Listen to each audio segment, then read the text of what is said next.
warahmatullahi wabarakatuh.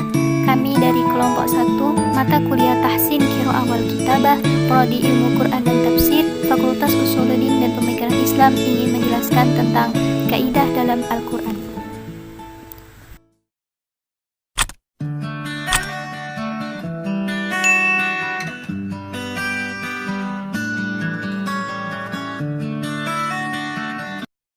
Assalamualaikum warahmatullahi wabarakatuh. Baiklah, perkenalkan, nama saya Anisatul Faiza. Saya selaku moderator dari kelompok 1 akan memaparkan beberapa hal yang akan kami bahas di dalam video presentasi ini.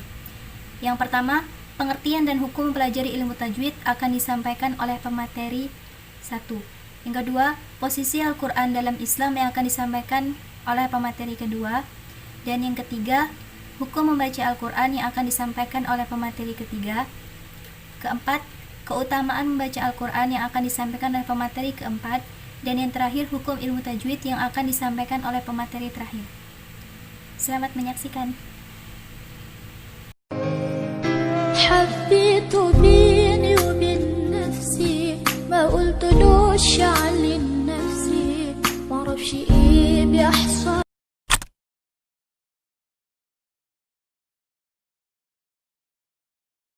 Ilmu tajwid merupakan bagian dari ulumul Quran yang perlu dipelajari, mengingat ilmu ini berkaitan dengan bagaimana seseorang dapat membaca Al-Quran dengan baik.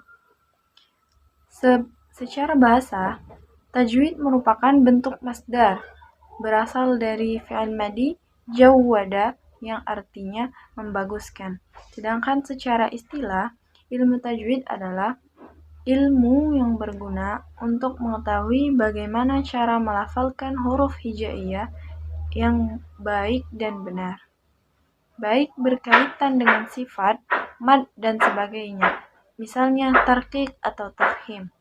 Pada pengertian ilmu tajwid itu dijelaskan bahwa ruang lingkup tajwid berkenaan dengan melafalkan huruf-huruf hijaiyah dan bagaimana tata cara melafalkan huruf-huruf tersebut dengan sebaik-baiknya. Apakah ia dibaca panjang, tebal, tipis, berhenti, berdengung, dan sebagainya. Jika huruf tersebut dilafalkan sebagaimana tata caranya, maka fungsi tajwid sebagai ilmu memperbaiki tata cara membaca Al-Quran terpenuhi dan menyelamatkan pembaca dari perbuatan yang diharamkan.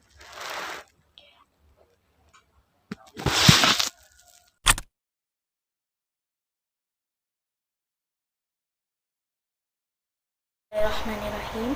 Nama saya Anissa Putri. Di sini saya sebagai pemakalah kedua. Saya akan menjelaskan tentang posisi Al-Quran dalam Islam.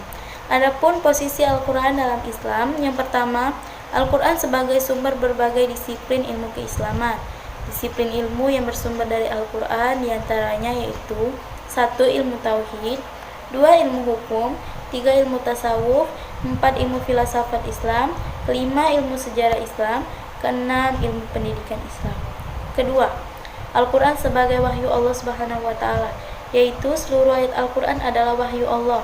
Tidak ada satu kata pun yang datang dari perkataan atau pikiran Nabi. Ketiga, Kitabul Naba wal Akbar, berita dan kabar. Artinya, Al-Quran merupakan kabar yang dibawa Nabi yang datang dari Allah dan disebarkan kepada manusia. Keempat, Minhajul Haya atau pedoman hidup. Sudah seharusnya setiap muslim menjadikan Al-Quran sebagai rujukan terhadap setiap problem yang dihadapi. Kelima, sebagai salah satu sumber masuknya orang Arab agama Islam pada zaman Rasulullah SAW dan masuknya orang-orang sekarang dan yang akan. Keenam, Al-Quran sebagai suatu yang bersifat abadi. Artinya, Al-Quran itu tidak akan terganti oleh kitab apapun sampai hari kiamat, baik itu sebagai sumber hukum, sumber ilmu pengetahuan, dan lain-lain sebagainya. Ketujuh, Al-Quran dinukil secara mutawatir, artinya Al-Quran disampaikan kepada orang lain secara terus-menerus atau sekelompok orang yang tidak mungkin bersepakat untuk berdusta, karena banyaknya jumlah orang dan berbeda-bedanya tempat tinggal mereka. 8. Al-Quran sebagai sumber hukum. Seluruh mazhab sepakat Al-Quran sebagai sumber utama dalam menetapkan hukum. Dalam kata lain, bahwa Al-Quran menempati posisi awal dan tertib sumber hukum dalam berhujjah. Kesembilan, Al-Quran disampaikan kepada Nabi Muhammad secara lisan, artinya baik lafaz ataupun maknanya dari Allah Subhanahu wa Ta'ala. Kesepuluh, Al-Quran termaksud dalam mushaf, artinya bahwa setiap wahyu Allah yang lafaz dan maknanya berasal darinya itu termasuk dalam mushaf atau telah dibukukan. Kesebelas, agama Islam datang dengan Al-Qur'annya, membuka lebar-lebar mata manusia agar mereka menyadari jati diri dan hakikat hidup di muka bumi. Ke-12, Al-Qur'an adalah kalam Allah yang diturunkan. Ke-13, Al-Qur'an adalah kemuliaan bagi bangsa Arab secara khusus dan umat manusia secara umum.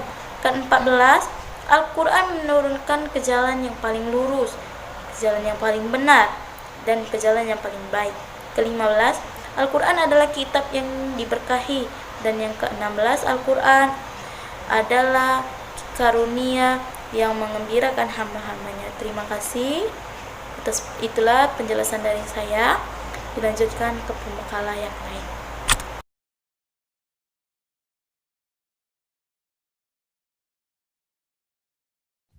Baiklah, saya Anissa Firsti Alisa Negara selaku pemateri ketiga ingin menjelaskan tentang hukum membaca Al-Quran. Hukum membaca Al-Quran ialah fardu ain atau wajib bagi perorangan. Kenapa wajib bagi perorangan? Karena dengan membaca Al-Quran itu akan mendapatkan pahala. Dalam sejarah turunnya Al-Quran diwahyukan kepada malaikat Jibril dan diturunkannya kepada Nabi Muhammad SAW, yaitu barang siapa yang membacanya akan mendapatkan pahala. Baiklah, para ulama sepakat bahwa membaca Al-Quran tanpa memiliki wudhu terlebih dahulu atau tanpa berwudhu terlebih dahulu itu diperbolehkan, yaitu jika seseorang itu sudah memiliki hafalan atau mempunyai hafalan, sehingga orang yang sudah memiliki hafalan tersebut, ia bisa membaca Al-Quran tanpa memegang atau menyentuh mushaf. Dan juga yang diperbolehkan membaca Al-Quran tanpa berwudu itu adalah orang yang membaca melalui handphone, laptop, dan sebagainya. Adapun yang dilarang adalah menyentuh mushaf tanpa memiliki wudu itu. Sebagian ulama tidak memperbolehkannya. Jadi, orang yang mau membaca Al-Quran sambil memegang mushaf, hukumnya wajib berwudu dulu alias tidak berhadas kecil. Para ulama memahami bahwa orang yang boleh menyentuh Al-Quran adalah mereka yang sudah bersuci atau dalam keadaan suci, sehingga saat ia membaca Al-Quran sambil menyentuh atau memegang mushaf, itu mereka sudah dalam keadaan bersuci. Dalam hal ini juga dikuatkan dengan hadis dari ayah Abdullah bin Abu Bakar, yaitu Rasul mengirimkan surat yang isinya la yamassal Qur'ana illa tahirun. Tidak boleh menyentuh Al-Quran kecuali orang yang suci. Hadis riwayat Abu Daud. Dalam hadis ini, apa itu orang yang sudah bersuci? Adalah orang yang sudah berwudu terlebih dahulu, sudah terhindar dari hadas, maupun itu hadas kecil, hadas besar, terhindar semua.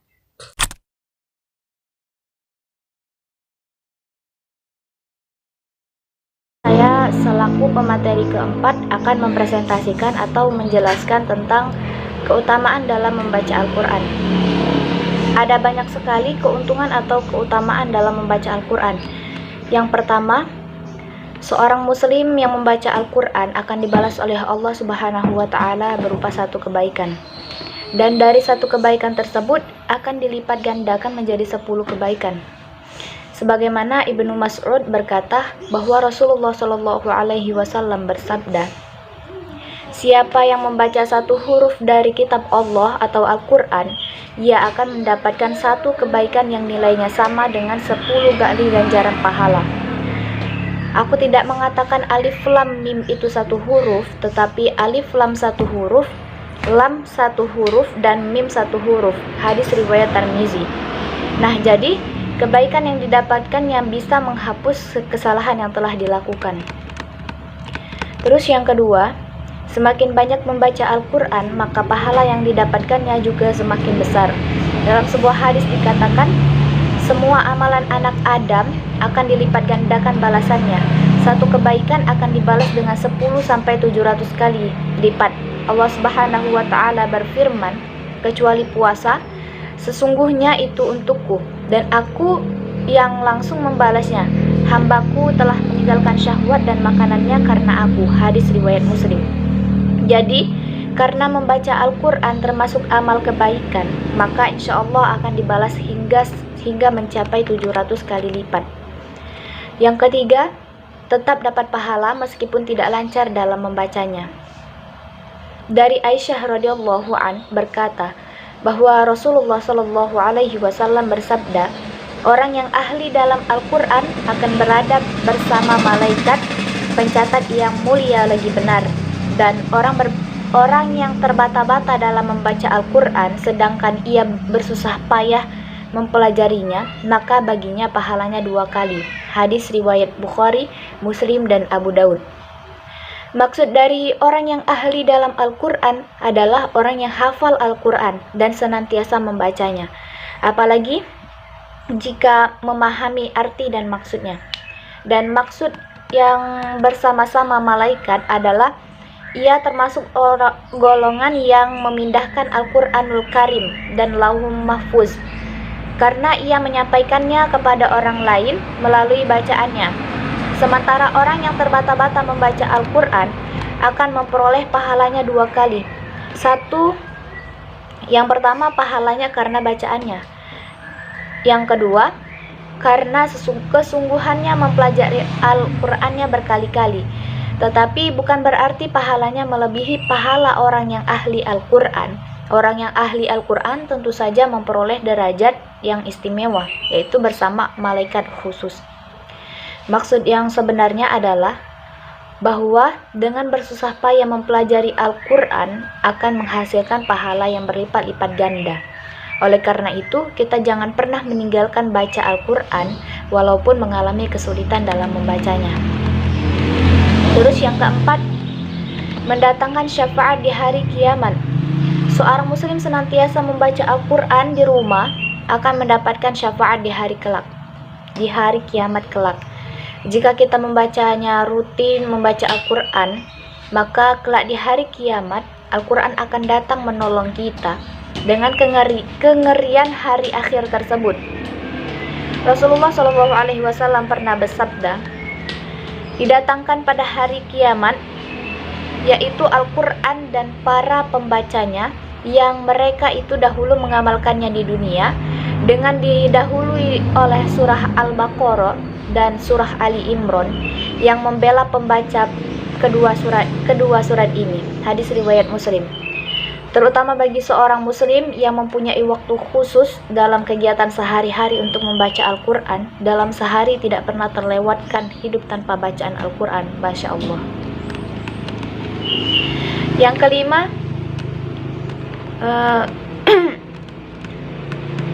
kelima, dapat menjadi hati lebih tentram dan menjauhkan diri dari kemaksiatan. Salah satu cara dalam Islam agar mendapatkan ketenangan jiwa adalah dengan membaca Al-Qur'an. Orang-orang yang membaca Al-Qur'an atau mendengarkan Al-Qur'an akan dianugerahi ketenangan hati. Ketenangan hati inilah yang membawa dirinya taat kepada Allah sehingga menjadi sehat jasmani dan rohaninya. Hal ini telah dijelaskan oleh Allah Subhanahu wa Ta'ala dalam surah Ar-Ra'd ayat 28. Al-Qur'an ini bisa membuat hati si pembaca menjadi tentram.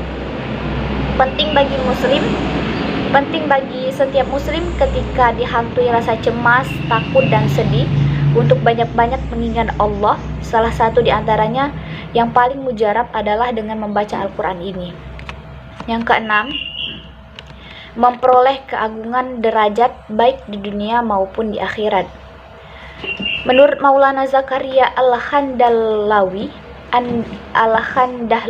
dalam kitabnya yang berjudul Fadilah Amal, barang siapa yang beriman dan beramal dengan Al-Quran, niscaya Allah akan mengangkat derajatnya dan memuliakannya di dunia dan di akhirat.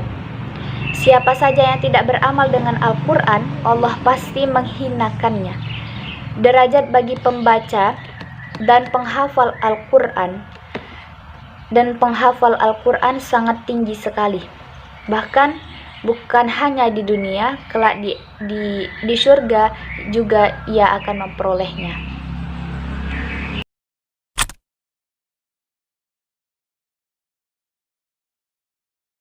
Bismillahirrahmanirrahim. Baiklah, di sini saya akan melanjutkan materi. Perkenalkan, nama saya Fatimah Amirah. Di sini saya akan mempresentasikan tentang hukum ilmu tajwid. Tajwid secara bahasa adalah membaguskan, sedangkan menurut istilah adalah mengeluarkan setiap huruf dari tempat keluarnya dengan memberikan hak dan mustahaknya. Yang dimaksud dengan hak huruf adalah sifat asli yang selalu bersamanya seperti al-jahr, istif'al dan sebagainya. Adapun yang dimaksud dengan mustahak huruf adalah sifat yang tampak sewaktu-waktu seperti tafkhim, tarkik, iklab dan lain sebagainya. Para ulama telah menyusun ilmu tajwid serta menyusun pokok-pokoknya dan menyimpulkan hukum-hukumnya dari tata cara membacanya yang diwariskan oleh Nabi Muhammad SAW, para sahabatnya dan para tabi'in. Tujuan mempelajari ilmu tajwid adalah menjaga lisan dari kesalahan tatkala sedang membaca Al-Quran. Oleh karena itu, hukum atau aturan dalam membaca Al-Quran adalah fardu ain bagi setiap mukallaf.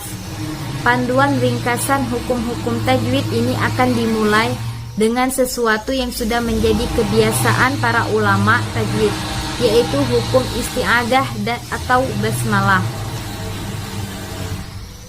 Ruang lingkup ilmu tajwid secara garis besar terbagi menjadi dua. Yang pertama adalah hakul huruf, yaitu segala sesuatu yang wajib ada atau azimah pada setiap huruf.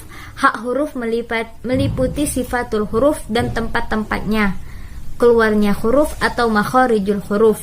Apabila hak huruf ditiadakan, maka semua suara yang diucapkan tidak mungkin mengandung makna karena bunyinya menjadi tidak jelas. Yang kedua adalah mustahakul huruf, yang artinya hukum-hukum baru atau aridiyah yang timbul oleh sebab-sebab tertentu setelah hak-hak huruf melekat pada setiap huruf. Hukum-hukum ini berguna untuk menjaga huruf-huruf tersebut, makna-makna yang terkandung di dalam serta makna-makna yang dikehendaki oleh setiap rangkaian huruf atau lafaz. Mustahakul huruf meliputi hukum-hukum seperti izhar, ikhfa, iklab, idgham, qalqalah, tafkhim, tarkik, waqaf dan lain sebagainya. Pengertian ilmu tajwid adalah ilmu yang dipergunakan untuk mengetahui tempat keluarnya huruf atau makhraj dan sifat-sifatnya serta bacaan-bacaannya. Hukum mempelajari ilmu tajwid sebagai disiplin ilmu adalah fardu kifayah ataupun merupakan kewajiban kolektif. Adapun hukum membaca Al-Quran dengan memakai aturan-aturan tajwid adalah fardu ain atau merupakan kewajiban pribadi. Hukum membaca Al-Quran sesuai dengan kaidah ilmu tajwid adalah fardu ain. Jadi, mungkin saja terjadi seseorang qori bacaannya bagus, namun tidak mengetahui istilah-istilah tajwid seperti izhar, mad, dan lain sebagainya. Tajwid adalah ilmu yang sangat mulia. Hal ini karena keterkaitannya secara langsung dengan Al-Quran. Bahkan dalam dunia ilmu hadis, seorang alim tidak akan mengajarkan kepada muridnya hadis sehingga ia menguasai ilmu Al-Quran. Tujuan mempelajari ilmu tajwid adalah untuk menjaga lidah agar terhindar dari kesalahan dalam membaca Al-Quran. Sekian ini yang dapat saya sampaikan. Saya kembalikan kepada moderator. Mungkin hanya ini yang dapat kami sampaikan. Kurang dan lebihnya kami memohon maaf. Kepada Allah kami memohon ampun. Wabillahi taufiq wal hidayah, wa ridha wal inayah. Wassalamualaikum warahmatullahi wabarakatuh.